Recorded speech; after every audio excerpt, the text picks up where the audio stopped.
निषेधार्ह आहे. याची निंदा निषेध करावा तेवढा कमी आहे.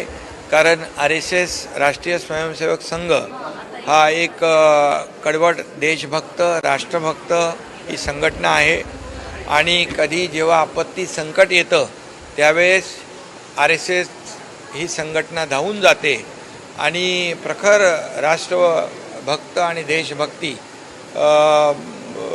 वर काम करणारं हे RSSचं संघटन आहे.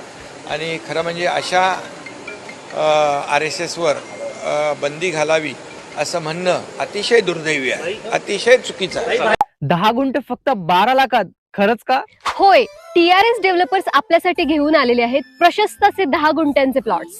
प्रत्येक प्लॉटला असणार आहे स्वतंत्र असे तार कंपाऊंड आणि लोखंडी गेट, 30 फुटी भव्य असा अंतर्गत रस्ता, लाईट आणि पाण्याची सोय सुद्धा आहे. आपले प्लॉट्स आहेत दौंड तालुक्यातील कुरकुम पांढरेवाडी या ठिकाणी. जवळच MIDC, पालखी महामार्ग आणि बारामती फक्त 20 मिनिटांच्या अंतरावरती. तर स्क्रीनवर दिलेल्या नंबरवरती आत्ताच कॉल करा आणि आपली साईट व्हिजिट बुक करा. येत आहे ना मग प्लॉट बुक करायला.